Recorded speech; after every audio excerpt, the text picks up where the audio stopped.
ইদানিং টিউশনির মাঝে পাওয়া নাস্তায় বিস্কুটের পরিমাণটা বেড়ে গেল। বিষয়টি গত ৩-৪ দিন যাবৎ খেয়াল করছি আমি। আগে যেখানে চায়ের সাথে দুটো বিস্কুট আসতো, এখন সেখানে 4টে করে আসে। এভাবে চলল প্রায় 10-15 দিন। এভাবেই নাস্তা আসতে দেখে মনে মনে আমি ধরেই নিলাম যে ভালো পড়ায়, ছেলেমেয়েরা ভালো রেজাল্ট করছে, তাই হয়তো গার্জিয়ানে বিস্কুট বেশি দেয়। তবে আমি দেখতে পেতাম না আমার জন্য এই নাস্তা কে রেডি করে, কে ট্রেতে চা বিস্কুট সাজিয়ে রুবিকে দিয়ে এগুলো আমার কাছে পাঠায়। তবে হ্যাঁ, রুবিকে নাস্তা আনার জন্য ডেকেছে কেউ, এমন কিছু কোনোদিন শুনিনি। চায়ের সাথে বিস্কুটের পরিমাণ বেড়ে যাওয়ার ঠিক 25 দিন পর থেকে পড়ানোর শেষে 1 গ্লাস করে দুধ আসতে লাগলো। আমিও এটিকে আগের মতোই ভালো পড়ানোর উপহার হিসেবে ধরে নিলাম। কোনো দিনও রুবিকে জিজ্ঞেস করলাম না আসলেই আমার ধারণা ঠিক নাকি ভুল। এভাবে চললো আরও 1 মাস। এরপর হঠাৎ একদিন চায়ের সাথে আবারও একটি করে বিস্কুট আসতে শুরু হলো। পড়ানোর শেষে গ্লাস ভর্তি দুধও আসা বন্ধ হয়ে গেল। এভাবে চললো 1 সপ্তাহ। এরপর একদিন রাতে ঘুমানোর সময় বিষয়টি নিয়ে ভাববার তাড়না জাগলো মনে। ভাবতে লাগলাম আমি। মনের মধ্যে কয়েকটি প্রশ্ন এসে জড়ো হলো। হঠাৎ বিস্কুট বেড়ে যাওয়াটাকে ধরে নিয়েছিলাম ভালো পড়ায়, তাই হয়তো গার্জিয়ানের পক্ষ থেকে এটি উপহার। পরে যখন দুধ আসতো তখনও সেটিকে উপহার হিসেবেই ধরে নিই। তাহলে এখন যে আবার আগের অবস্থায় ফিরে এলো, কিন্তু এখন তো পড়ানোর মান পূর্বের তুলনায় সব থেকে ভালো। স্কুলে ওদের পারফর্ম ভালো। তবে এগুলো বন্ধ হলো কেন? পরের দিন প্রশ্নগুলোর উত্তর জেনেই তবে পড়ানো শুরু করব বলে মনস্থ করলাম। বিকাল 3টা থেকে সন্ধ্যা 6টা নাগাদ পড়াই রুবিদেরকে। এ সময়টায় রুবির মা বাসায় থাকলেও মাসেও একবার উনার সাথে সাক্ষাৎ হয় না আমার। আজকেও প্রতিদিনের মতো হোমওয়ার্ক তৈরি করে রুবি, রাফি, ঋতু বসেছিল আমার জন্য। দরজা খোলাই থাকে। আমি বারান্দায় আসলেই ওরা আমাকে গ্রিটিং দিয়ে দেয়, আমিও দিই। আজ বসেই বললাম, রুবি, প্রথমে আমার কয়েকটি প্রশ্নের উত্তর দাও তো, তারপর পড়াবো। রুবি বলল, জি স্যার, বলুন। কি প্রশ্ন? আমি বললাম, আমার জন্য যে পড়ার মাঝখানে উঠে গিয়ে চা নাস্তা নিয়ে আসো, সেটা কে তৈরি করে দেন? রুবি বলল, কে আবার? কাজের বুয়া। আর কে দেবে? আমি বললাম, আচ্ছা, গত 1 সপ্তাহ আগে কে দিত? রুবি বলল, ওই সময় তো তানহা আপু দিত। কেন স্যার? আমি বললাম, তানহা আপু মানে? তুমি যে বললে কাজের বুয়া এসব বানিয়ে দেয়, তাহলে তানহা আপু কে? রুবি বলল, না স্যার, ওইসব বলা যাবে না। আমি বললাম, কেন বলা যাবে না বলো? রুবি এ সময় রাফিয়া আর ঋতুকে বলল, তোরা একটু বাইরে যা তো, আমি ডাকলে পরে আসিস। রুবির কথা মতো ওরা বাইরে চলে গেল। এবার আমি বললাম, কি এমন কথা যে একেবারে ওদেরকে বাইরে পাঠাতে হলো? এবার রুবি বলল, আগে আপনি প্রমিস করুন, আমি এখন আপনাকে যা বলবো তা কোনোদিনও কাউকে বলবেন না। আমি বললাম, হ্যাঁ, প্রমিস, কাউকে কিছু বলবো না আমি। এবার বলো তো। রুবি বলতে লাগলো, আসলে তানহা আপু হলো আমাদের স্কুলের সবচেয়ে ব্রিলিয়ান্ট স্টুডেন্ট। উনি এবার এসএসসি দেবেন, তবে উনি কথা বলতে পারেন না। মানে, উনি জন্মগতভাবেই বোবা। আর উনার পরিবারে উনার মা ছাড়া আর কেউ নেই। কিছুদিন আগে উনার মায়ের অপারেশন হওয়াতে আপুর পড়াশোনা প্রায় বন্ধ হতে বসেছিল। তখনই একদিন আমাকে যখন বাবা গাড়ি দিয়ে স্কুলে দিয়ে আসেন, তখন আপু এসে বাবাকে একটি কাগজ দেন। এরপর থেকে আপু আমাদের বাসায় দুপুর 1টা থেকে সন্ধ্যা 7টা নাগাদ কাজ করতেন। সব মিলিয়ে 2 মাসের মতো ছিলেন। গত সপ্তাহে চলে গিয়েছেন। তবে আপু খুব ভালো। আপু অনেক সুন্দর ছবিও আঁকতে পারতো। এই বলে রুবি ওর ব্যাগ থেকে ডায়েরি বের করে তানহার আঁকা রুবির স্কেচ দেখালো। সত্যিই অপূর্ব এঁকেছে। রুবিকে বাস্তবের চেয়েও স্কেচে বেশি সুন্দর দেখাচ্ছে। আমি আবার রুবিকে জিজ্ঞেস করলাম, আচ্ছা, ও কেন চলে গেছে? এসবের কিছু জানো কি তুমি? রুবি বলল, না স্যার, তবে মা হয়তো জানবেন। মাকে গিয়ে জিজ্ঞেস করে আসি। আমি বললাম, না, থাক, মাকে জিজ্ঞেস করতে হবে না। আচ্ছা, এরপর থেকে কি তাকে স্কুলে দেখেছো তুমি? রুবি বলল, না স্যার, দেখিনি।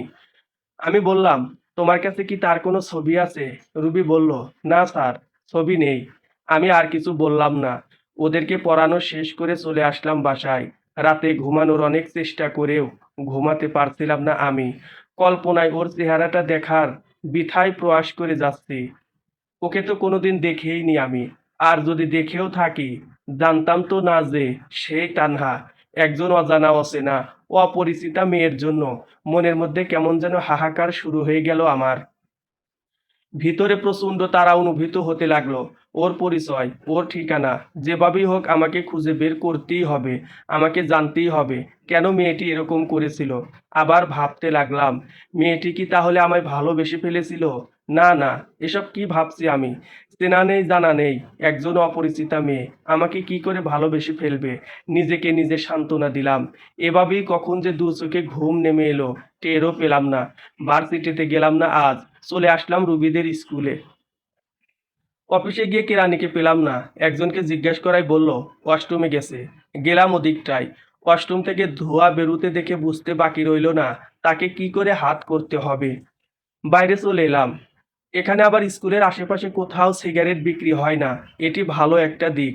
একটু দূরেই যেতে হলো। দুটো গোল্ড লিফ সিগারেট নিলাম, কারণ আমি জানি না সে ঠিক কি সিগারেট খায়, তাই মাঝামাঝি মূল্যেরটা নিলাম। সিগারেট নিয়ে গিয়ে দেখি ভদ্রলোক কাগজপত্র ঠিকঠাক করছে। প্রথমে গিয়েই তার হাতে কাগজে মুড়ানো সিগারেটগুলো দিয়ে দিলাম। বললাম, কি ব্যাপার? আপনার শরীর স্বাস্থ্য তো নষ্ট হয়ে যাচ্ছে। ঠিকঠাক খাওয়া দাওয়া করেন না নাকি? টেবিলের নিচে কাগজটি খুলে দেখে নিল সে তাতে কি আছে। তারপর আমার দিকে তাকিয়ে বলল, কি লাগবে ভাই? আমি বললাম, বেশি কিছু লাগবে না। দশম শ্রেণীতে তানহা নামের একজন মেয়ে পড়ে এখানে। সে স্কুলে রেগুলার আসে কিনা, আর যদি না আসে তাহলে কতদিন যাবৎ স্কুলে আসছে না সেটা জানতে চাই, আর ওর ঠিকানাটাও জানতে চাই। আমার মুখে এসব শুনে লোকটি বলল, আপনি কে বলুন তো? আমি বললাম, আমি যা যা জানতে চেয়েছি সেগুলোর উত্তর দিয়ে তারপর ওয়াশরুমে গিয়ে সিগারেটগুলো টেনে আসুন। লোকটি আর কিছু বলল না। ঝটপট কম্পিউটার থেকে ইনফরমেশন বের করে প্রিন্ট আউট করে দিয়ে দিল আমায়। কাগজটি নিয়ে চলে এলাম আমি। বাইরে এসে একটি বাংলা হোটেলে ঢুকলাম। হোটেলের কিচেনের সাথে লাগোয়া, কেউ চাইলেই কিচেনের ভিতর থেকে কাস্টমারদের দেখতে পারবে। সকালে কিছু খাওয়া হয়নি। প্রথমে ভাবলাম সিঙ্গারা সামোসা খাবো, পরে ঠিক করলাম এসবের থেকে ভাত খেয়ে নিলেই ভালো হবে। অদূরেই গামছা কাঁধে দেয়ালের সাথে হেলান দিয়ে দাঁড়িয়ে থাকা ছেলেটিকে ইশারায় ডাকলাম। ও আসলো। এসে বলল, কি খাইবেন কন? ওর শরীরে একটা অন্যরকম ভাব। দেখে মনে হচ্ছে সেই এই হোটেলের মালিক। ঠেকায় পড়ে ওইটারই করতে হচ্ছে। আমি বললাম, ভাত খাবো। কি কি আছে? ও বলতে লাগলো, শিং মাছ, কই মাছ, তেলাপিয়া, পোলট্রি মুরগি, গরু, খাসি। কোনটা খাইবেন তাড়াতাড়ি কন। সবগুলো নাম এক নিঃশ্বাসে বলে ফেললো ও। আমি জিজ্ঞেস করলাম, ছোট মাছ নেই? ও বলল, না। বললাম, ডিম আছে? ও বলল, জি আছে, দিমু। এবার ওর হাতে একটা 10 টাকা নোট ধরিয়ে দিয়ে বললাম, যাও, ডিম ভর্তা আর ডাল দিও। টাকা দেওয়ায় বেশ খুশি হলো ও। খেয়াল করলাম ধুয়ে রাখা প্লেটটাও আবারও ধুয়ে নিল ও। বেশ যত্ন সহকারে সামনে এনে খাবার পরিবেশন করলো। পাশের চেয়ারের উপর কাগজটা রেখে এক লোকমা ভাত মুখে দিই, আবার এক নজর কাগজটি দেখি, আবার এক লোকমা দিই, আবার এক নজর কাগজটি দেখি। এভাবে খাওয়া অর্ধেক শেষ হওয়ার মধ্যেই কাগজটি পড়া শেষ হয়ে যায় আমার। ক্লাস 7 থেকে ও এই স্কুলে আছে। সব ক্লাসেই ও টপার ছিল। জেএসসিতেও গোল্ডেন পেয়েছিল। ক্লাসে উপস্থিতির পার্সেন্টেজ 90+। বৃত্তিও পায়। স্থায়ী ঠিকানা শহরের পাশের গ্রামেই। বর্তমান ঠিকানা এখানকার একটি জায়গার নাম দেওয়া। নামটি শুনেছি, তবে কখনো যাওয়া হয়নি। খাওয়া প্রায় শেষ। ছেলেটি কাছে আসলে ওকে জিজ্ঞেস করলাম, তোমার নাম কি? ও বলল, রাকিব। তানহার বর্তমান ঠিকানার জায়গাটির কথা বলে ওকে বললাম, আচ্ছা রাকিব, এই জায়গাটা কি তুমি চিনো? রাকিব বলল, এইটা তো আমাগোর পাশেই। ওই সামনের সোজা রাস্তা দিয়ে 2 মিনিট হাঁটলেই মোড়ে একটা মন্দির আছে। সেইখান থেকে এই জায়গাটি শুরু। আমি বললাম, আচ্ছা ঠিক আছে। এই বলে উঠে গেলাম আমি। কাগজে লেখা আর রাকিবের বলে দেওয়া ঠিকানা অনুযায়ী পৌঁছে গেলাম সেখানে। একটি হাফ বিল্ডিং বাসা। দরজাটি একটু ফাঁকা। দরজায় নক করলাম আমি। একবার নক করাতেই ভিতর থেকে ভদ্র মহিলা বলে উঠলেন, তানু মা, দেখতো কে এসেছেন। আমি আর নক করলাম না। মনে মনে বললাম, এই তানু আবার কে? কিছুক্ষণ পরেই দরজাটি খুলে দেওয়া হলো। আমাকে দেখে মেয়েটি আঁতকে উঠল। মনে হলো আমাকে এভাবে সে স্বপ্নেও আশা করেনি। সেলোয়ার কামিজ পরে আছে মেয়েটি, তবে মাথায় ওড়না দেওয়া। নজর নিচের দিকে নামিয়ে ভিতরে চলে গেল সে। আমি বুঝতে পারছিলাম না কি করব। ভিতরে ঢুকবো নাকি ফিরে আসবো, তা নিয়ে দোটানায় পড়ে গেলাম। এমন সময় ভিতর থেকে ভদ্র মহিলা ডেকে বললেন, ভিতরে এসো বাবা। ভিতরে গেলাম আমি। রুবি গতকাল বলেছিল যে তানহার মায়ের নাকি কিছুদিন আগে অপারেশন হয়েছে, তাই উনার জন্য ব্রেড আর কলা নিয়ে আসলাম। সেগুলো বিছানার পাশের টেবিলের উপর রেখে তানুর এগিয়ে দেওয়া চেয়ারে বসলাম আমি। এবার ভদ্র মহিলা জিজ্ঞেস করলেন, কে তুমি বাবা? আমি বললাম, আমি যদি ভুল না করে থাকি তাহলে আপনিই তানহার মা, তাই না? উনি বললেন, হুম বাবা। আমি তানুর মা। এবার শতভাগ নিশ্চিত হলাম যে আসলে তানুই তানহা। বললাম, আসলে আমি। এমন সময় তানহা এসে আমার হাতে একটা কাগজ ধরিয়ে দিয়ে পাশে গিয়ে দাঁড়িয়ে পড়ল। কাগজটিতে লেখা, দেখুন, আমি জানি না আপনি কিভাবে আর কেন আমাদের বাসায় এসেছেন, তবে আমি যে রুবিদের বাসায় কাজ করতাম সেটা দয়া করে আমার অসুস্থ মাকে বলবেন না। উনি সহ্য করতে পারবেন না। মা আপনাকে যা কিছু জিজ্ঞেস করেন দয়া করে আপনি সেগুলো যেভাবেই পারেন ম্যানেজ করে নিন। পরে আমি আপনাকে প্রয়োজনে সব জানাবো। কাগজটি পড়তে দেখে তানহার মা আমাকে জিজ্ঞেস করলেন, এতে কি লেখা বাবা? আমি বললাম, আর বলবেন না। সেদিন একটা অঙ্ক তানহা সমাধান করতে পারছিল না। পরে অনেক বকুনি দিয়েছিলাম। বলেছিলাম বাড়িতে যেন করে নেয়, সেটাই দেখালো। উনি আমার কথা শুনে বললেন, ও আচ্ছা, তাৎক্ষণিক এভাবে বিষয়টাকে ঘুরিয়ে দিব আর ম্যানেজ করে ফেলবো। তানহা হয়তো সেটা ভাবতেও পারিনি। আর তাই ওকে দেখলাম আমার এমন জবাব শোনার পর হাফ ছেড়ে ওড়না দিয়ে নিজের নাক মুখ মুছে নিচ্ছে। তানহার মা এবার তানহাকে উদ্দেশ্য করে বললেন, তানু মা, যাও তোমার স্যারের জন্য চা বানিয়ে নিয়ে এসো। আমি অবাক হয়ে গেলাম তানহা ওর মায়ের কথা শুনতে পাচ্ছে বলে। কারণ জন্মগতভাবে যারা বোবা হয় তারা বধিরও হয়ে থাকে। তবে বিষয়টি এমন নয় যে বোবা হওয়ার কারণে তারা কানে শুনতে পায় না, বরং বিষয়টি হলো বধির হওয়ার কারণেই মূলত মানুষ বোবা হয়। কিভাবে? কোনো শিশু যখন বধির হয়ে জন্ম নেয় তখন সে চারপাশের কারোর কোনো কথা শুনতে পায় না। ফলে কথা না শুনে সে কথা শিখতেও পারে না। তবে চিকিৎসা বিজ্ঞানের উন্নতির ফলে এর একটি সমাধান রয়েছে, যা হয়তো তানহার ক্ষেত্রেও করা হয়েছে। কিন্তু প্রশ্ন হলো, সেটি করে থাকলে ও কথা বলতে পারছে না কেন? আমি ভাবতে লাগলাম, এখন যদি আমি উনাকে তানহার বায়োনিক কান ইউজ করার বিষয়ে জিজ্ঞেস করি, পরে যদি উনি আমাকে পাল্টা প্রশ্ন করে বসেন যে তুমি ওর শিক্ষক অথচ এটা জানো না, তাহলে তো ঝামেলায় পড়ে যাব। কিন্তু না, বিষয়টি আমাকে জানতেই হবে। আর তাই আমি আর চুপ করে না থেকে তানহার মাকে জিজ্ঞেস করলাম, আচ্ছা আন্টি, একটা কথা ছিল। উনি বললেন, হ্যাঁ বাবা বলো। আমি বললাম, তানহা কি বায়োনিক কান ইউজ করে? মানে ওর কি চিকিৎসা করেছিলেন যে কারণে বোবা হয়েও ও কথা শুনতে পায়? উনি বললেন, হ্যাঁ বাবা, ও বায়োনিক কান ইউজ করে এবং সেটা ওর বয়স যখন 10 বছর তখন থেকে। আমি বললাম, তাহলে ও কথা বলতে পারে না কেন? উনি বললেন, আসলে বাবা, আমরা যখন ওর চিকিৎসাটি করি তখন সেটা বড্ড দেরি হয়ে যায়, কারণ 8 বছর বেশি বয়সী শিশুদের বেলায় কথা বলার জন্য এটি তেমনটা কার্যকর নয়। কেননা 8 বছরের মধ্যে কথা বা যে কোনো শব্দ উচ্চারণ করতে না পারলে শিশুদের ক্যারিংস বা স্বরযন্ত্র ধীরে ধীরে দৃঢ় হয়ে যায়। ফলে তখন এই বায়োনিক কান দিয়ে শুনতে পাওয়া গেলেও কথা বলতে পারা যায় না। আমরা ওর চিকিৎসাটি করতে দেরি করে ফেলেছিলাম। উনার মুখে কথাগুলো শোনার পর আমি একটা দীর্ঘশ্বাস ছেড়ে বললাম, সত্যি বিষয়টা কত অদ্ভুত। বসে আছি এমন সময় তানহা চা নিয়ে এলো। চা নিলাম আমি। ও গিয়ে দাঁড়িয়ে পড়লো খাটের ওপাশে ওর মায়ের মাথার দিকটায়। এমন সময় আন্টি জানতে চাইলেন, তা তোমরা কয় ভাই বোন? আমি বললাম, আমি একাই। উনি তার ভ্রু কুঁচকে জিজ্ঞেস করলেন, আর কোনো ভাই বোন নেই? আমি বললাম, না। উনি বললেন, তা মা বাবা আছেন নিশ্চয়ই? আমি বললাম, না, বাবা মাও নেই। একটা অ্যাক্সিডেন্টে মারা গেছেন উনারা। আমার কথাটি শুনে উনার চেহারার রং পাল্টে গেল। উনি বললেন, সরি বাবা। আচ্ছা, তা বিয়ে শাদী করেছো? আমি চুপ করে রইলাম। উনি বললেন, লজ্জা কিসের?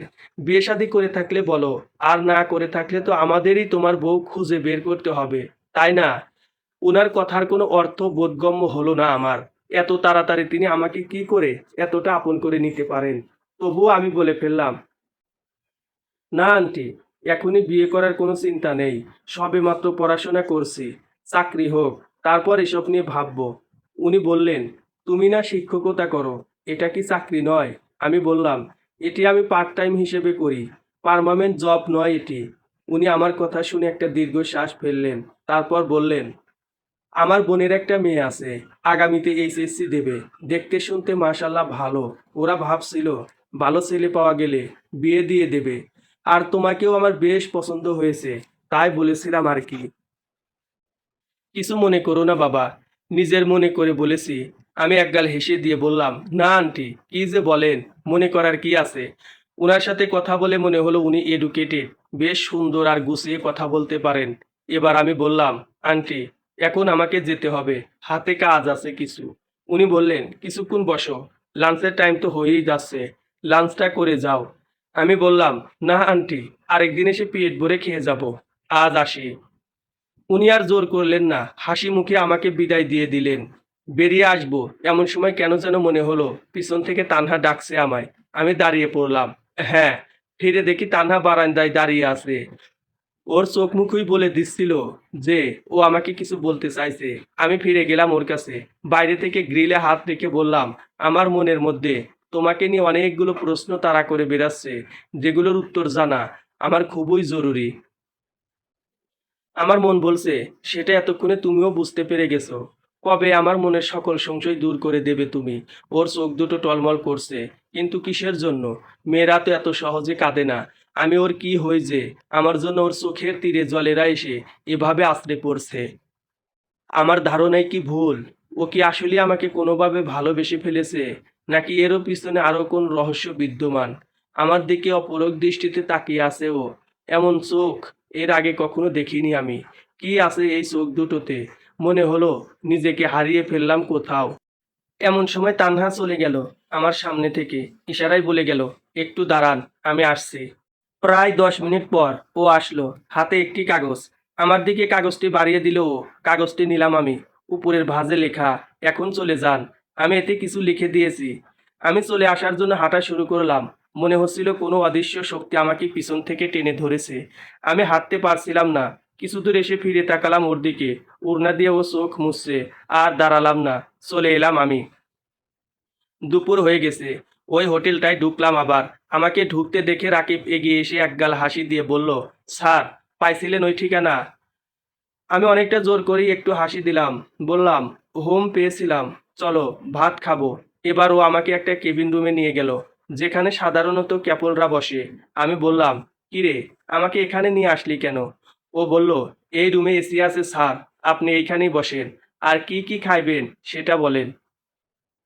মনে মনে ভাবলাম, 10 টাকার নোটটি এখনো কাজ করছে তাহলে। আর একজন কাস্টমারের ডাকে ও চলে যাচ্ছিল। এমন সময় ওকে ডাক দিলাম আমি। ও কাছে আসলো।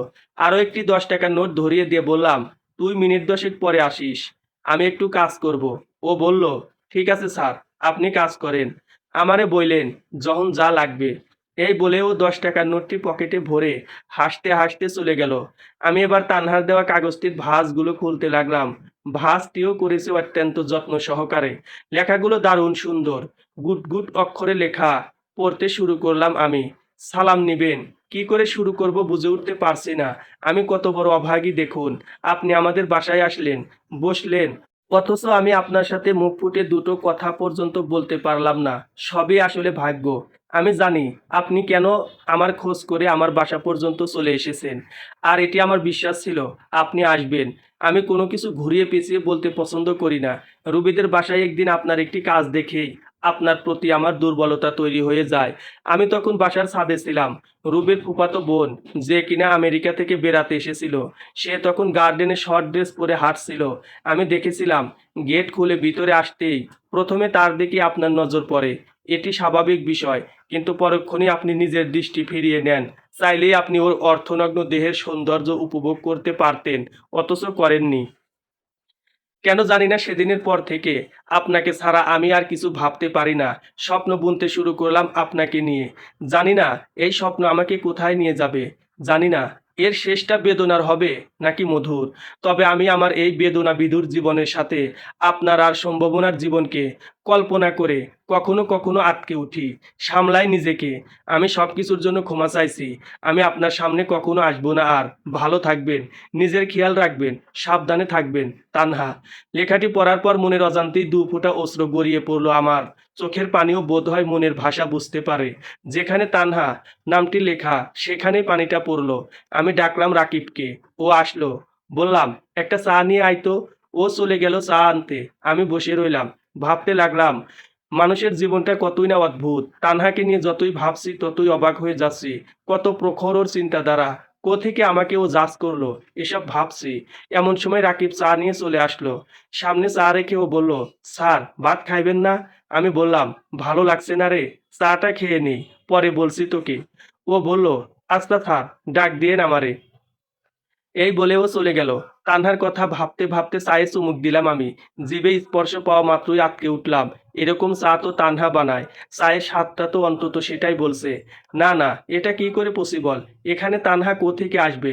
তবে নিজের মনকে মানাতে পারছিলাম না আমি। আমি শতভাগ নিশ্চিত যে এই চা তানহার হাতেই বানানো। পাঠকদের সংশয় দূর করতে বিষয়টির খোলাসা করা দরকার বলে আমি মনে করি। আসুন, বিষয়টি আরো খোলাসা করে বলি। বোবারা কানে শোনে না বলেই কথা বলতে পারে না।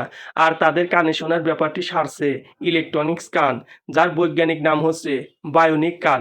স্বাস্থ্যবিজ্ঞানের ভাষায় বলে ককলিয়ার ইমপ্ল্যান্ট।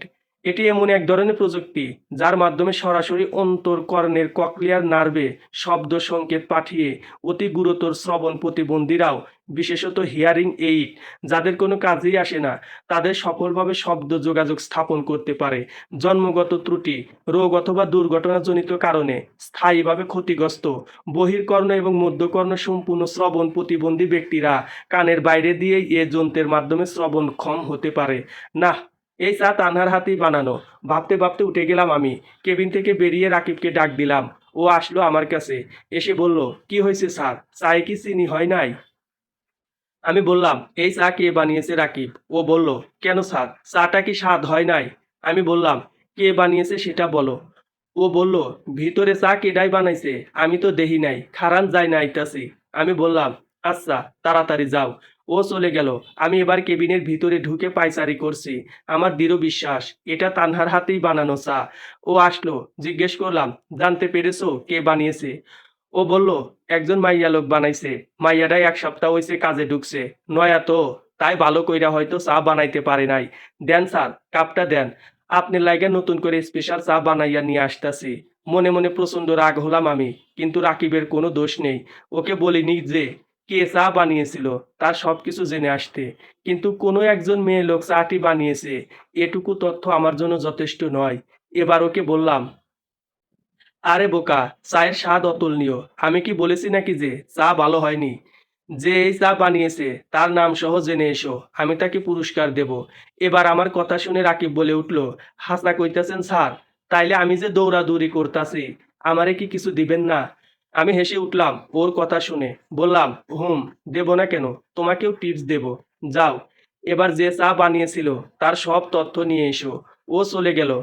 এমন হাজারো রাকিবরা আছে যে বয়সে তাদের পিঠে স্কুল ব্যাগ থাকার কথা, সে বয়সে তাদের পিঠে সংসার নামক পাহাড় সম দায়িত্ব চেপে বসে। ওরা পরিবেশ পরিস্থিতি আর বাস্তবতার কাছে নিজেদেরকে আত্মসমর্পণ করে দেয়। জীবনের নাল নীল স্বপ্ন বোনা বাদ দিয়ে অন্যের স্বপ্ন বোনা দেখে। তবে ওদেরকে আমার ভালো লাগে।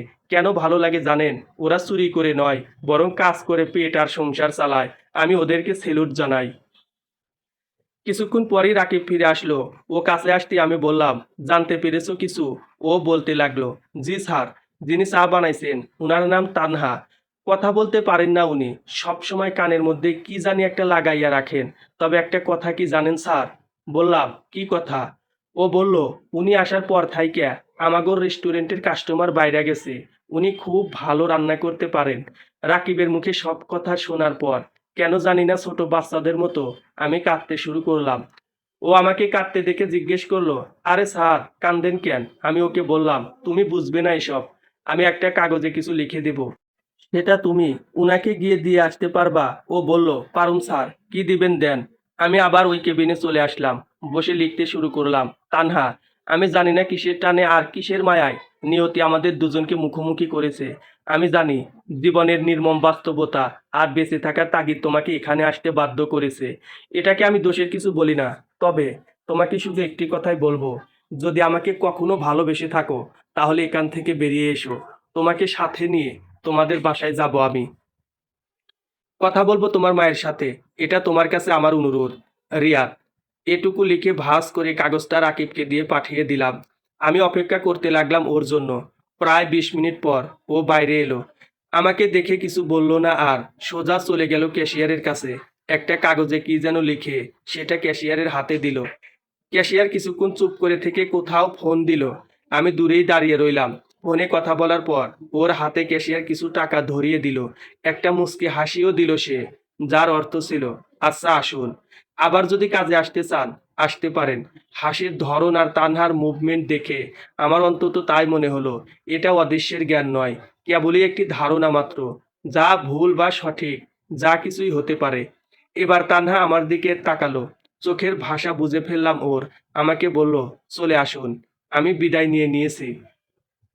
বিষয়টা আজব না? রাকিব কাছেই দাঁড়িয়েছিল আমার। ওকে আরো 50 টাকা দিলাম। তাড়াহুড়ো করেই বেরিয়ে আসছিলাম আমি। 10 টাকা দিলাম চায়ের বিল। এত দীর্ঘ সময়ে মাত্র একটা চা খেলাম। আর বিল হলো মাত্র 10 টাকা। বিষয়টি নজর এড়ালো না ক্যাশিয়ারের। কিন্তু এ সময় আমার দিকে ফ্যাল ফ্যাল করে তাকিয়ে থাকা ছাড়া তার আর কিছুই করার ছিল না। মেইন রোডের পাশেই এই রেস্টুরেন্টটি। তানহা দাঁড়িয়ে আছে। আমি এসেছি দেখে ও হাঁটতে শুরু করলো এবার। আমি বললাম, দাঁড়াও, একটা রিক্সা নিয়ে নেই। ও মাথা নেড়ে ইশারায় বুঝিয়ে দিল, লাগবে না, হেঁটেই যায়। আমিও আর জোরাজুরি করলাম না, হেঁটেই চললাম ওর সাথে। এর আগে কখনো কোনো মেয়ে লোকের পাশাপাশি এভাবে হাঁটার সুযোগ হয়নি আমার। ও মোবাইল ইউজ করে, তা দিয়ে মেসেজে কথা বলে। হাঁটতে হাঁটতে সেটাই করতে দেখলাম ওকে। আমি ওর পাশাপাশি চুপচাপ হাঁটছি। কেন যেন মনে হচ্ছিল আগে সাহসী ছিলাম, এখন ভীতু হয়ে গেছি। কিন্তু না, এখানে সাহস আর ভয়ের ঊর্ধ্বে হলো ভালোবাসা, একে অপরের প্রতি শ্রদ্ধা। কিছুক্ষণ হাঁটার পর ওর বাসার কাছাকাছি চলে আসলাম। একটা দোকানের পাশেও থেমে গেল এবার। আমিও থামলাম। দেখতে থাকা ছাড়া আর কিছুই করার ছিল না আমার। ও দোকান থেকে এক হালি ডিম নিল, নুডলস নিল, পেঁয়াজ এবং আরো কি কি যেন নিল। তারপর দেখলাম দোকানি তার কাছ থেকে টাকা রাখলো না কোনো। ক্যালকুলেটরে হিসেব করে সেটা খাতায় লিখে রাখলো। বুঝতে পারলাম এখান থেকেই তানহা বাকি নেয় সব সময়। পরে হয়তো মাস শেষে সব পরিশোধ করে। এ সময় আরো কজন লোক আসলো দোকানে। সবাই যেন কেমন করে বারবার আমার দিকে তাকাচ্ছিল। তার কারণ হয়তো আমাকে তানহার সাথে দেখে তারা অবাক, নয়তো এলাকায় এর আগে আমাকে কখনো না দেখার জন্য। তানহা ঘরের ভিতরে গেল, আমি বারান্দায় দাঁড়িয়ে আছি। এটাই উচিত। হুট করে বাইরে থেকে গিয়ে কারো ঘরে ঢুকে পড়া ঠিক নয়। কিছুক্ষণ পর ও আসলো। ইশারায় আমাকে ভেতরে যেতে বলল ও। ঘরে ঢুকে আন্টিকে কোথাও দেখতে পেলাম না। চুপচাপ বসে রইলাম চেয়ারে। আমাকে একা বসিয়ে রেখে ও চলে গেল অন্য রুমে। এদিকে সময় হয়ে যাচ্ছে রুবিদের বাসায় যাবার। কি করব বুঝে উঠতে পারছিলাম না আমি। বসে থেকেই ফোন দিলাম রুবির মায়ের কাছে। আমার এরকম মিস হয় না কখনো। ফোন রিসিভ করলেন উনি। আসসালামু আলাইকুম। আমি বললাম। উনি জবাব দিলেন, ওয়ালাইকুম আসসালাম। কি ব্যাপার রিয়াজ, হঠাৎ করে ফোন দিলা যে? উনি আমার সাথে তুমি করেই কথা বলেন। আমি বললাম, আসলে আমার একটা কাজ ছিল। আজ যদি ইভিনিং টাইমে রুবিদেরকে পড়াতে আসি তাহলে কি কোনো প্রবলেম হবে? উনি হেসে হেসে উত্তর দিলেন, অসুবিধা নেই। আজ কাজ থাকলে আর আসতে হবে না, কালকেই এসো। তুমি তো আর প্রতিদিন এমন করো না। থাক, আসতে হবে না আজ। আমি বললাম, আচ্ছা ঠিক আছে। ফোন রেখে দিলেন উনি। এমন সময় তানহার মা আসলেন। আগে যে কাপড়ে দেখে গিয়েছিলাম এখন সেটা গায়ে নেই। হয়তো শাওয়ার নিয়ে এসেছেন। আমাকে দেখে বললেন, বাবা, আমার সাথে নাকি কিসের কথা আছে তোমার? এটা বলতে বলতে তিনি তার বিছানায় বসলেন। আমি বললাম, জি, একটা জরুরি বিষয় নিয়ে কথা ছিল। অবশ্য যদিও এটি একান্তই আপনাদের পারিবারিক, তবুও আমি মনে করি বিষয়টি নিয়ে আপনার সাথে আমার কথা বলা উচিত। উনার চেহারার রং পাল্টে গেল। ভাবলেন হয়তো জটিল কিছু হয়েছে। আমাকে বললেন, এভাবে কথা বলছো কেন? কোনো সমস্যা হয়েছে কি? আমি বললাম, তেমন কিছু না আন্টি। তবে আমার কথায় যদি কিছু মনে না করেন তাহলে কথাগুলো বলতে পারি। উনি বললেন, হুম বাবা, বলো। আমি বললাম, আপনার মেয়ে তানহা বাইরে কি কাজ করে জানেন কি আপনি? আমার কথা শুনে উনি তার মাথা নিচের দিকে দিয়ে ফেললেন। চুপ হয়ে গেলেন উনি।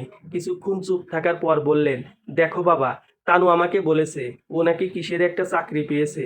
আমি তো জানি ওর যে অসুস্থতা আর শিক্ষাগত যোগ্যতা, তাতে করে ও কোনো চাকরিই পাবে না।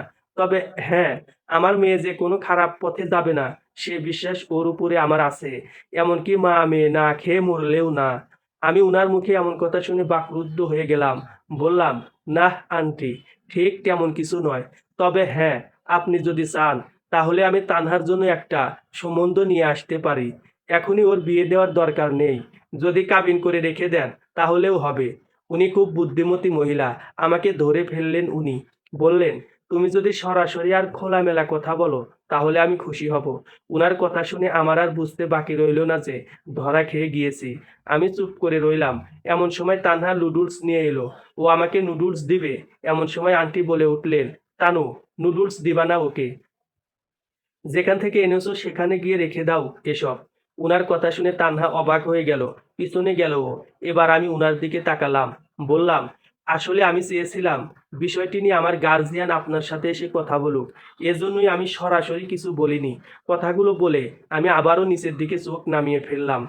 এমন সময় উনি তানহাকে বললেন, তানুমা, ভাত রান্না করো গিয়ে, যাও, আর ঘরে যা আছে তা দিয়ে খাবারের ব্যবস্থা করো, আমরা আজ একসাথে বসে খাবো, আর নুডলসটাও দিয়ে দাও। তার মায়ের কথায় তানহা আমাকে নুডলস দিয়ে চলে গেল। এতক্ষণে সেও সব বুঝে গেছে। ওনার কথা শুনে বুঝতে আর বাকি রইল না যে নিশানা একেবারে ঠিক জায়গায় গিয়েই লেগেছে। এবার উনি আমাকে বললেন, তা তোমার কাছের কে আছেন এখন? কোনো চাচা, মামা, এরকম কেউ? আমি বললাম, চাচা নেই, আমার বাবা দাদার একমাত্র ছেলে ছিলেন, তবে মামা আছেন, এখন উনিই আমার গার্জিয়ান। উনি বললেন, তাহলে উনাকে আগামীকালই আসতে বলো, আমি আলাপ করে দেখি উনার সাথে। আমি বললাম, আচ্ছা, কথা বলে আমি আপনাকে জানাবো। আপনার ফোন নাম্বারটা? উনি এবার ফোন নাম্বারটা বললেন উনার। আমিও সেভ করে রেখে দিলাম। খাবার হয়ে গেছে। আন্টি ডাক দিলেন আমাকে ভিতরে রুমে যাওয়ার জন্য। খাবো কি? খাবার থেকে ভেসে আসা সুঘ্রাণেই মন ভরে গেছে। এত সুন্দর করে সাজানো হয়েছে খাবারগুলো, যার কোনো জবাব নেই। তানহা পাশেই দাঁড়িয়ে আছে। আন্টি আমাকে বসতে বলে উনিও বসলেন। তানহা বসতে চাইছিল না, পরে দেখলাম আন্টির চোখ রাঙ্গানিতে ও বসলো। উনি আমার প্লেটে খাবার দিয়ে দিলেন। দিতে দিতে বললেন, লজ্জা পেও না, নিজের ঘর মনে করে খেয়ে নাও। খেতে বসে তেমন কোনো কথা হলো না। খেয়ে আন্টির থেকে বিদায় নিয়ে বের হয়ে এলাম। আজ আর তানহা পিছু পিছু আসেনি। আসেনি বারান্দাতেও। হয়তো ও ভেবেছে, যাকে সারা জীবনের জন্য নিজের করে পেতে চলেছি, তার জন্য আর বৃথায় অশ্রু ঝরাতে যাব কেন। রাস্তায় এসে মামাকে কল দিলাম। রিসিভ করলেন উনি।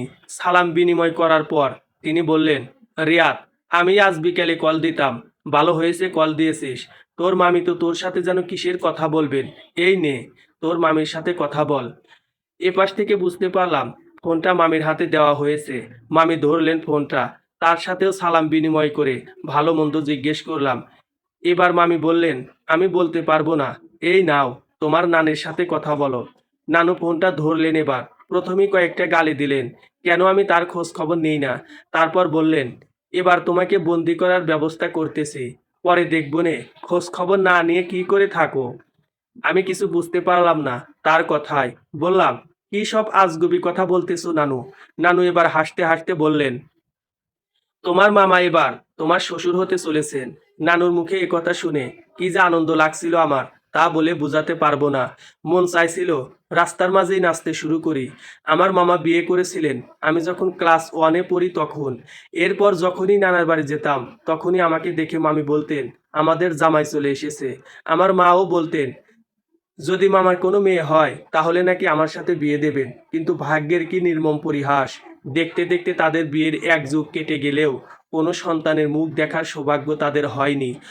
অবশেষে আল্লাহর অশেষ কৃপায় এখন তাদের কোলে সন্তান আসতে চলেছে। নিজেকে সামলে নিয়ে এবার নানুকে জিজ্ঞেস করলাম, তা আমাকে এতদিন বলনি কেন? নানু বললেন, সংশয়ে ছিলাম আমরা, আজকেই আলট্রাসোনোগ্রাফি করে এসেছে। ডাক্তার সবকিছু বুঝিয়ে বলে দিয়েছে। বলেছে সবকিছু ঠিক আছে, আল্লাহর দয়ায় আর কোনো সমস্যা না হলে চিন্তার কোনো কারণ নেই। আমি বললাম, আলহামদুলিল্লাহ। আমি এবার ভাবলাম, এই খুশির মাঝেই যদি তানহার বিষয়টা বলে দিই তাহলে কেমন হয়। নানুকে এবার আমি বললাম, নানু, একটা জরুরি কথা ছিল। বলবো কি?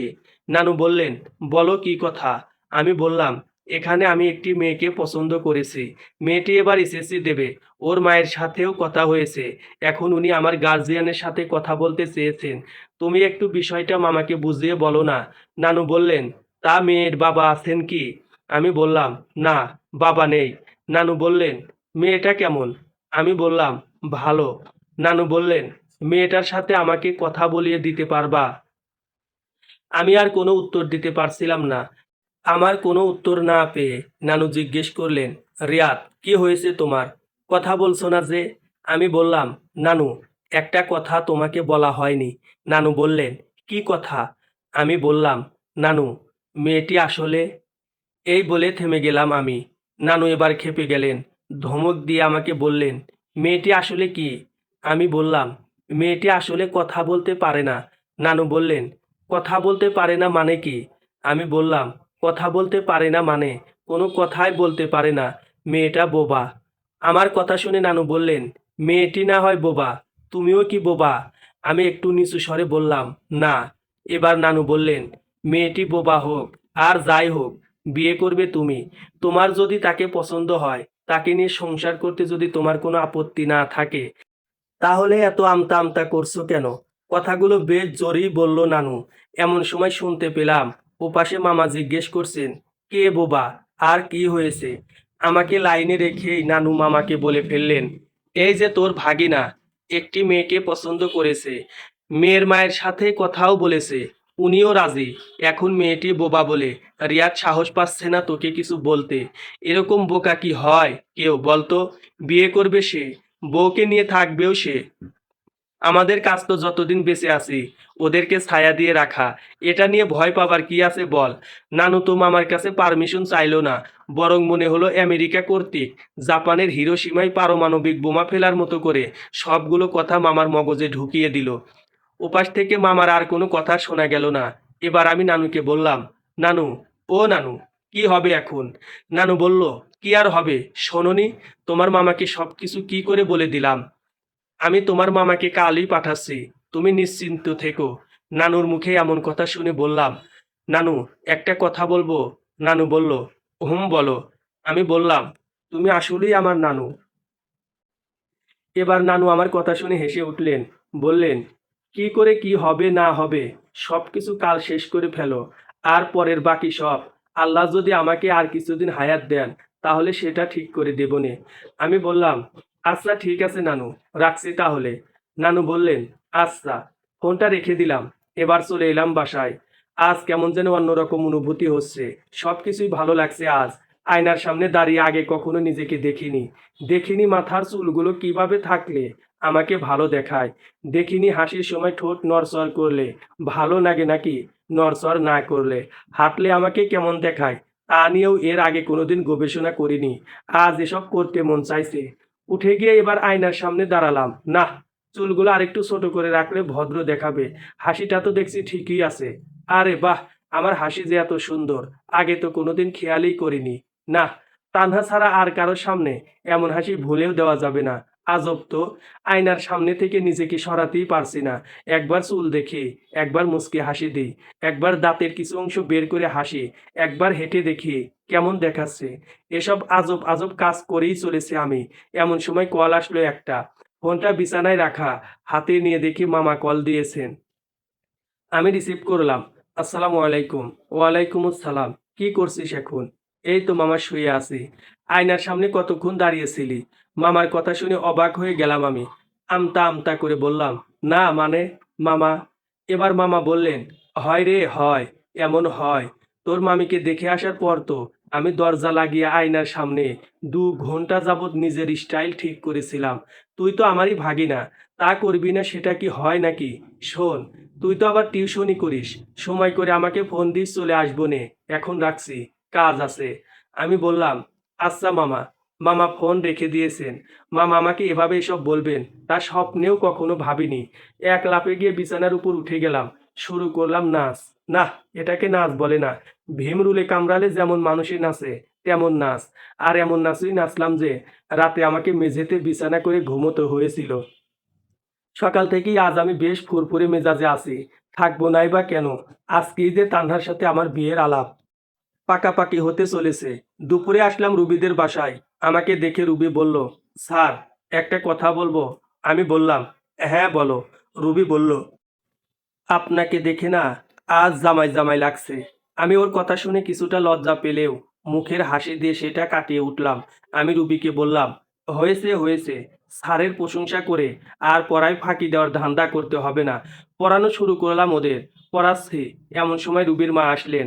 আমাকে দেখে বললেন, কি ব্যাপার রিয়া, তুমি কি কোথাও যাবে নাকি? আমি বললাম, জি যাব। উনি বললেন, কোথায়? আমি বললাম, আজকে এক জায়গায় মেয়ে দেখতে যাব। উনি বললেন, তাই নাকি? এটা তো খুশির সংবাদ। তা মেয়ের বাসা কোথায়? আমাদের কথাগুলো হা করে শুনছিল রুবিরা।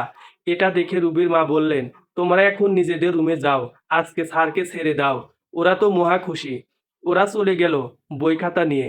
এবার উনি বললেন, হুম, মেয়ের বাসা কোথায়? আমি বললাম, মেয়েটিকে আপনি চেনেন? উনি আমার কথা শুনে অবাক হয়ে গেলেন। জিজ্ঞেস করলেন, আমি চিনি, কার কথা বলছো? আমি বললাম, আপনাদের এখানে যে ছিল 2 মাসের মতো, তানহা। তানহাকেই দেখতে যাব। উনি এবার আরো অবাক হয়ে গেলেন। উনি বললেন, তানহা তো বোবা, সব জেনেও কি করে তুমি এমন ডিসিশন নিলে? আমি বললাম, দেখুন, আসলে মানুষকে মহান আল্লাহ তার 18,000 মাখলুকাতের মধ্যে সর্বশ্রেষ্ঠ মাখলুক হিসেবে সৃষ্টি করেছেন। এর মধ্যে কেউ কালো, কেউ সাদা, কেউ লম্বা, কেউ বেঁটে, অনেকেই আবার লুলা ন্যাংরাও হয়, কেউ হয় অন্ধ, আবার কেউ হয় বোবা। এগুলো কি তারা ইচ্ছে করি হয় বলুন? উনি বললেন, না। আমি বললাম, আমি পড়াশোনা করেছি এবং এখনো করছি। একজন মানুষের বাহ্যিক সৌন্দর্য হয়তো আমাদেরকে সাময়িক সুখ দেয়, মনে তৃপ্তি দেয়, কিন্তু একজন মানুষের ভিতরের সৌন্দর্য আমাদেরকে সারা জীবন সুখে থাকতে সাহায্য করে। যাদের মন ভালো, তাদের আত্মার বন্ধনগুলো অত্যন্ত শক্তিশালী হয়, কঠিন ও মজবুত হয়। আমি আবার এটা বলছি না যে যারা সুস্থ এবং সুন্দর তাদের বন্ধন শক্ত হয় না বা তাদের মন ভালো হয় না। তবে বিশ্বাস করুন, ওকে বিয়ে করতে পারলে আমি নিজেকে ধন্য মনে করব। এবার উনি বললেন, একটা কথা বলি। আমি বললাম, জি বলুন। উনি বললেন, তানহা সত্যিই খুব ভালো মেয়ে। আমারও মনে হয় ওকে বিয়ে করলে তুমি সত্যিই খুব সুখী হবে। তুমি একটু বসো, আমি আসছি। কথাগুলো বলে উনি নিজের রুমের দিকে চলে গেলেন। আমি চুপচাপ বসে রইলাম। কিছুক্ষণ পরেই উনি আসলেন। আমার দিকে কাগজে মোড়ানো কিছু একটা বাড়িয়ে দিলেন। জিজ্ঞেস করলাম, কি এগুলো? উনি বললেন, এখানে কিছু টাকা আছে, রেখে দাও। আমি বললাম, আমার তো মাস শেষ হয়নি এখনো। উনি বললেন, তোমার মা যদি টাকাগুলো দিত, তাহলে কি নিতে না? আমি আর কিছু বলতে পারলাম না। হাতে নিলাম টাকাগুলো। উনার কাছ থেকে বিদায় নিয়ে চলে আসছি। এমন সময় উনি পিছন থেকে ডাক দিলেন। থেমে গেলাম আমি। পিছনে তাকাতেই উনি বললেন, যদি সমস্যা হয় তাহলে কালকেও এসো না, 2 দিন ছুটি কাটাও। আর কি হয় না হয় আমাকে জানায়ও। আমি মুচকি হেসে উনাকে বললাম, আচ্ছা, জানাবো নে। ফুটপাত ধরে হাঁটছি, সামনে পিছনে কাউকে দেখা যাচ্ছে না, রাস্তায় একদম ফাঁকা। টাকাগুলো গুনে নিলাম একবার। এ কি, পুরো 10,000 টাকা! টাকাগুলো পকেটে রাখতে রাখতে আকাশের দিকে তাকিয়ে বলে উঠলাম, আল্লাহ, তুমি সত্যি মহান। তোমার লীলা বোঝার সাধ্য কারো নেই। সত্যিই তুমি মহান। মামাকে ফোন দিয়ে বললাম চলে আসতে। আমাদের বাড়ি আবার বেশি দূরে নয়, সিএনজি দিয়ে আসলে 1.5-2 ঘন্টার মধ্যে আসা যায়। এবার চলে আসলাম ওই রেস্টুরেন্টে। সময়টা তো কাটাতে হবে। আমাকে দেখেই রাকিব ছুটে এলো। রাকিব বলল, আরে স্যার, আইছেন আপনি? আসেন আসেন। আমি চুপি চুপি ওকে বললাম, তুমি কি শুধুমাত্র টিপস পাবার জন্য এসব করো? রাকিব বলল, কি যে কোন স্যার, এইখানে কাজ করি আজ 2 বছর। এর মধ্যে আপনার মতো কেউ এত ভালো কইরা কথাও কয় নাই আমার লগে। কোনো কিছু 19-20 হইলেই বাপ মা তুইল্লা গালি দেয়। টাকার জন্যই মানুষ সবকিছু করে না স্যার। আপনি ভালা মানুষ, ভালা ব্যবহার করেন, তাই আপনারে ভালোবাসায় এইসব করি। আমি রাকিবের কথার কোনো উত্তর দিতে পারলাম না। খেয়াল করলাম রাকিবের জামাটা একটু ছেঁড়া। আমি বললাম, জামাটা সেলাই করো না কেন? রাকিব বলল, আরেকবার ছুটিতে বাড়ি গেলে মায়ের হাতে সেলাই করাইয়া আনুম। আমি বললাম, তোমার কি রঙের শার্ট পছন্দ? রাকিব বলল, লাল রঙের। কেন স্যার? আমি বললাম, কিছু না, যাও 1 কাপ চা নিয়ে এসো। রাকিব চলে গেল চা আনতে। আমি ভাবতে লাগলাম, দুনিয়াটা আসলে কতই না অদ্ভুত। আজ যদি আমি ওর জায়গায় থাকতাম, তাহলে শুধু আমি কেন, আপনিও তো ওর জায়গায় থাকতে পারতেন। মামা কল দিলেন এবার। রিসিভ করলাম আমি। মামা বললেন, কি রে, কোথায় তুই? আমি বললাম, আপনি কোথায় নেমেছেন? মামা বললেন, আমি তো সোনালী ব্যাংকের সামনে। তুই কোথায়? আমি বললাম, আপনি একটা রিকশায় উঠে বলুন মায়ের দোয়া রেস্টুরেন্টে আসবেন। এখানেই বসে আছি আমি। মামা বললেন, আচ্ছা, তুই তাহলে বস, আমি আসছি। মামা ফোনটা রেখে দিলেন এবার। আমিও বিল মিটিয়ে বেরিয়ে পড়লাম। সোনালী ব্যাংক থেকে এ পর্যন্ত আসতে বড় জোর 5 মিনিট লাগবে। ফুটপাতে দাঁড়িয়ে অপেক্ষা করতে লাগলাম মামার জন্য। এমন সময় মনে পড়লো, এই রে, তানহাদের বাসায় তো ফোন দিয়ে জানানো দরকার। ফোন দিলাম তানহার মায়ের কাছে। তানহার মা ধরলেন ফোনটা। আমি বললাম, আসসালামু আলাইকুম আন্টি। তানহার মা, ওয়ালাইকুম আসসালাম। আমি বললাম, আন্টি, আমি রিয়াদ বলছি। তানহার মা, হ্যাঁ বাবা বলো। আমি বললাম, আমার মামা চলে এসেছেন, আমরা আর আধা ঘন্টার মধ্যেই চলে আসব। উনি বললেন, আচ্ছা বাবা, চলে এসো। ফোনটা রেখে দিলেন উনি। মনে হলো ব্যস্ত আছেন, নয়তো গতানুগতিক কথা ছাড়াও আরো বাড়িয়ে কোনো কথা বলতেন, কিন্তু সেটা করেননি। কিছুক্ষণ পরেই মামা চলে আসলেন। আমাকে দেখতে পেয়ে রিকশা থেকেই মামা হেসে উঠলেন। রিকশাটি এসে থামলো।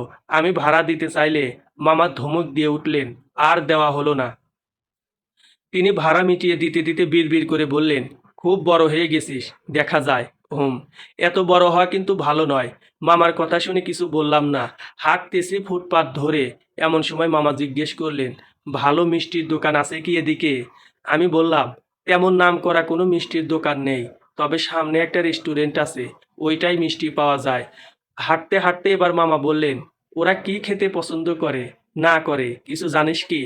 আমি নিচু স্বরে বললাম, না জানি না। এবার মামা বললেন, কি যে করিস বুঝি না আমি। আমি তোর মামিকে দেখতে যাওয়ার আগে খবর নিয়ে জেনে নিয়েছিলাম যে ওর মা কি খেতে পছন্দ করেন। জানতে পারি উনি নাকি আমাদের নেত্রকোনার বিখ্যাত বালিশ মিষ্টি খেতে পছন্দ করেন। এটা জেনে যাওয়ার সময় নিয়েছিলাম 10 কেজি বালিশ মিষ্টি। আমার টার্গেট ছিল, মেয়ে যদি আমার পছন্দ হয়ে যায় তাহলে যেন এক চান্সেই বিয়েটা করে ফেলতে পারি। পরে তো আমার শাশুড়ি তার প্রিয় খাবার এত বালিশ মিষ্টি দেখে সেদিনই যেন মেয়ে দিয়ে দেবেন অবস্থা। অবশ্য যদিও তোর মামিকে কোনো কারণে আমার অপছন্দ হলে এতগুলো টাকা আমার ভেস্তে যেত। মামার এই কাহিনী শুনতে শুনতে চলে আসলাম রেস্টুরেন্টে। এবার এসে আর রাকিবকে পেলাম না। ওকে নাকি কোথায় পাঠানো হয়েছে একটা কাজে। 5 কেজি মিষ্টি নিলেন মামা, তিনিই টাকা দিলেন। রিক্সার ভাড়া দিতে গিয়ে যে ধমক খেয়েছি তাতে এখন আর টাকা দেওয়ার সাহস করতে পারছি না। নিমকি কিনলেন 2 কেজি। তারপর বেরিয়ে অদূরেই থাকা ফুটপাতের একটি পানের দোকান থেকে পান সুপারি কিনলেন। কেনাকাটা শেষ করে মামু ভাগ্নে এবার চড়ে বসলাম রিক্সায়। রিক্সাটি যতই এগুচ্ছে ততই আমার ভিতরে কেমন যেন ধরপর বেরিয়ে চলেছে। এবার মামা কাকে যেন ফোন দিলেন। মামা বললেন, আচ্ছা, গোসল করছিলা? ওপাশ থেকে কি বলল শুনিনি আমি। তারপর মামা বললেন, এখন কেমনে কি দেখবো একটু বলে দাও। আমি কি আর এত সব বুঝি নাকি? এরপর বেশ কিছুক্ষণ মামা চুপ করে থেকে শুধু কথা শুনে গেলেন ফোনে। তারপর রেখে দিলেন। বুঝতে পারলাম মামের সাথে কথা বলেছেন। দেখতে দেখতে তানহাদের বাসার সামনে চলে এসেছি। রিক্সা থেকে নামলাম এবার। মামা এবারও ভাড়া দিলেন। আমার হাতে মিষ্টি আর নিমকিগুলো, মামার হাতে পান সুপারিগুলো। তানহার মা বারান্দাতেই কিছু একটা কাজ করছিলেন। আমার দিকে তাকাতেই উনাকে সালাম দিই আমি। মামাও দেন। উনি হাসি মুখে সালামের উত্তর দিয়ে মামাকে জিজ্ঞেস করেন, ভালো আছেন? মামা বললেন, জি ভালো। আপনি ভালো আছেন তো?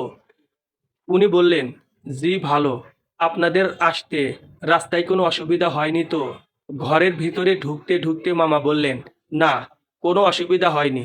টেবিলের উপর মিষ্টি আর নিমকিগুলো রাখলাম আমি।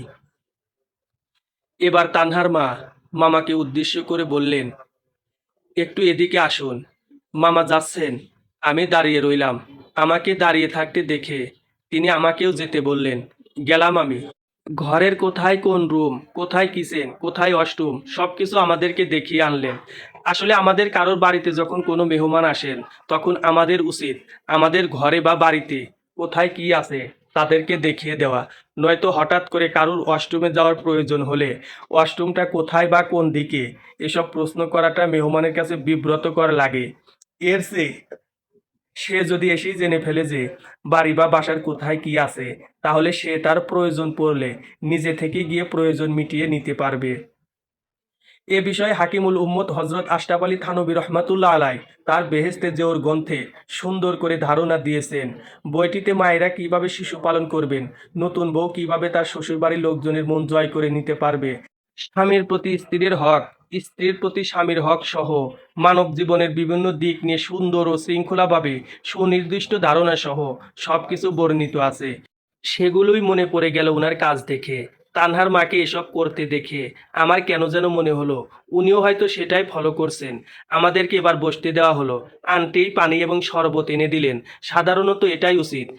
কেউ আসলে প্রথমে তাকে পানি এবং শরবত দেওয়া যেন কিছুটা রিফ্রেশ হতে পারে। এরপর সামর্থ্য অনুযায়ী আপ্যায়নের ব্যবস্থা করা। আমি মনে মনে তানহাকে খুঁজছি, তবে ওকে কোথাও দেখতে পাচ্ছি না। আমার চোখ ঘোরাঘুরি করা দেখে আন্টি বিষয়টি বুঝে ফেলেন এবং মামাকে বললেন, আমার মেয়ে পাশের বাসায় আছে, আপনারা যখন বলবেন তখন ওকে নিয়ে আসব। এবার মামা বললেন, ছেলে মেয়ে দুজনে যদি একে অপরকে পছন্দ করে নেয় তারপর না হয় আমরা পরবর্তী বিষয়গুলো নিয়ে কথা বলবো। এবার আন্টি বললেন, আচ্ছা, আপনারা তাহলে বসুন, আমি তানহাকে নিয়ে আসছি। এই বলে উনি চলে গেলেন। কিছুক্ষণ পর তানহার মা আসলেন। এবার তানহার মা আমাকে উদ্দেশ্য করে বললেন, পাশের রুমেই তানহা আছে, যাও কথা বলে এসো। ওই রুমের দুটো দরজা, একটি কিচেনের দিকে যা দিয়ে পিছনের দিক দিয়ে বাইরে যাওয়া যায়, আর একটি দরজা ঘরের ভিতরের দিকে যেটি কিনা খোলা রাখা হয়েছে।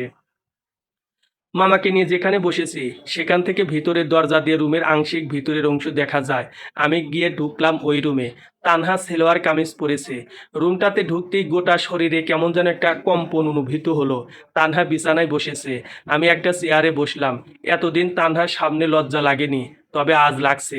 রুমে ঢোকার পর এখন পর্যন্ত আমার দিকে তানহা একবারও তাকিয়ে দেখেনি। কিছুক্ষণ চুপ থাকার পর এবার আমি তানহাকে বললাম, দেখো, তুমি তো আমার বিষয়ে সব কিছু জানোই। আমি আমার কোনো দিক বা বিষয় তোমার কাছে লুকাইনি, যা আছে সব বলেছি। এবার তুমি বলো, আমাকে বিয়ে করতে কি তোমার কোনো আপত্তি আছে? তানহা মাথা নেড়ে বলল, না। আমি বললাম, আলহামদুলিল্লাহ। চলে আসলাম ওই রুমে। আমাকে দেখে মামা বললেন, কথা শেষ? আমি বললাম, জি শেষ। এবার তানহার মাকে উদ্দেশ্য করে মামা বললেন, তাহলে এবার আমরা কথায় এগুই, কি বলেন? উনি জবাব দিলেন, জি বলুন। মামা বলতে শুরু করলেন, দেখুন, আমার বোন আর দুলাভাই মারা যাওয়ার পর রিয়াদের দায়িত্ব আমিই নেই। ওর যাবতীয় বিষয়াবলী আমি দেখলেও কাকে বিয়ে করবে সেটার সিদ্ধান্ত নেওয়ার পূর্ণ ক্ষমতা তাকে দিয়ে রেখেছিলাম। আমি বিয়ে করেছি, এক যুগেরও উপরে হয়েছে। সময় মতো যদি আমার একটি মেয়ে হতো তাহলে ওর কাছে বিয়ে দিতাম। কথাগুলো বলার কারণ হলো, যার কাছে আমি আমার নিজের মেয়ে বিয়ে দিতে আগ্রহী ছিলাম তার জন্যই আপনার কাছে এবার মেয়ে চাইতে আসলাম। আপনার মেয়ে আমাদের কাছে নিজেদের মেয়ের মতোই থাকবে। আর হ্যাঁ, আল্লাহর রহমতে আমার ভাগিনার হাত পা সুস্থ, সে পড়াশোনাও করছে। চাকরি যদি নাও হয়, অন্তত ভিক্ষা করে বউকে খাওয়াতে হবে না। তাই বলছি, আমাদের কোনো দাবি দেওয়া নেই। আমি আমার যা বলার বলে দিয়েছি, এবার আপনি বলুন। মামার মুখে কথাগুলো শোনার পর তানহার মা কেঁদে দিলেন। আঁচল দিয়ে নিজের চোখের পানি মুছতে মুছতে বললেন, জানি না কত ভাগ্য নিয়ে জন্মালে কারো জন্য এমন সম্বন্ধ আসে। আমার মেয়ে সত্যিই খুব ভাগ্যবতী। আল্লাহর অশেষ রহমত আছে ওর উপর, নয়তো তার কপালে রিয়াদের মতো ছেলের জুটতো না। এবার মামা বললেন, দেখুন, সমাজের প্রতিটি মেয়ে তানহা নয়, সবাই একরকম নয়, কিন্তু চাইলেই সমাজের প্রতিটি ছেলে রিয়াদ হতে পারে। ওরা যদি প্রতিজ্ঞা করে যে না, আমরা বিয়েতে কোনো যৌতুক নেব না, কাউকে পছন্দ হলেও সেটা অভিভাবকদেরকে অবগত করে তাদের মর্জি নিয়ে তবেই বিয়ের দিকে পা বাড়াবো, এসব চাইলেই কিন্তু সবাই পারে। যাই হোক, তাহলে কবে ওদের কাবিনের তারিখ ধার্য করবেন? উনি বললেন, সামনে শুক্রবারে করলে কেমন হয়? মামা বললেন, আলহামদুলিল্লাহ, ইনশাআল্লাহ সব কিছু ঠিক থাকলে তাহলে আগামী শুক্রবারই ওদের কাবিন হচ্ছে। উনি বললেন, জি। আমি তখন তানহার মায়ের চোখের জলের আড়ালে অদ্ভুত এক আনন্দ দেখতে পেয়েছি। আপনিও এমন আনন্দ দেখতে পাবেন যদি সেভাবে ভাবেন, যদি সেভাবে নিজেকে তৈরি করেন। বিশ্বাস করুন, কারোর মুখে হাসি ফোটাতে পারার মতো সুখ জগতে খুব কমই আছে। বিয়ের 1 বছর পর ঘড়ির কাঁটা তখন রাত 8:30। আমার অনেক দিনের স্বাদ তানহাকে নিয়ে কোনো এক জ্যোৎস্না ভরা রাতে নদীর পাড়ে সময় কাটাবো। আজ সেই সুযোগ পেয়েছি। চারদিকে শুনশান নীরবতা। তানহার নুপুর পরা পা দুটো টাকনি অব্দি জলে ডুবিয়ে রেখেছে। মাথাটি আমার বাম কাঁধের উপর। চাঁদনির আলোয় ঝাপসা দেখাচ্ছে দিগন্তের গা। তানহা অপলক দৃষ্টিতে তাকিয়ে আছে চাঁদের দিকে। তবে চাঁদের দিকে আমার কোনো ভ্রুক্ষেপ নেই। চেয়ে আছি তানহার মায়াবী চেহারার দিকে। তানহার নেওয়া প্রতিটি নিঃশ্বাস তখন আমার হৃদস্পন্দনের মাত্রা বাড়িয়ে দিচ্ছিল। তানহা বুঝতে পারলো আমি চাঁদকে নয়, ওকেই দেখছি। এবার তানহা চিমটি কেটে আমাকে ইশারায় বলল, এদিকে কি, চাঁদকে দেখো কত সুন্দর। আমি ওর মনের ভাষা বুঝতে পারি। মনে মনে বললাম, সাইডুলির জলে পড়া চাঁদের আলোয় তোমার চেহারার সৌন্দর্য এতটাই বেড়ে গেছে যে মনে হচ্ছে একটি জলজ্যান্ত চাঁদ তো আমার কাঁধেই নিঃশ্বাস ফেলছে। কি দরকার দূর আকাশের চাঁদ দেখার? মুহূর্তেই আমার হৃদয়ের কথা তানহার হৃদয়ে পৌঁছে যায়। নয়তো কি আর তানহা আমাকে সজোরে তখন জড়িয়ে ধরতো। সমাপ্ত। সকল পাঠক পাঠিকাদের প্রতি আমি আন্তরিকভাবে কৃতজ্ঞ যে আমার গল্পটি ধৈর্য ধরে সময় নিয়ে আপনারা পড়েছেন। গল্পে কিছু মেসেজ রয়েছে যেগুলো উপলব্ধি করে গ্রহণ করতে পারলে আমি নিজেকে সার্থক মনে করব। সকলের নিকট আগামীর জন্য দোয়া চাই। আর হ্যাঁ, কমেন্ট করতে ভুলবেন না। ভালোবাসা রইল সকলের প্রতি। আবারও দেখা হবে, কথা হবে নতুন কোনো গল্পের মধ্য দিয়ে। ধন্যবাদ।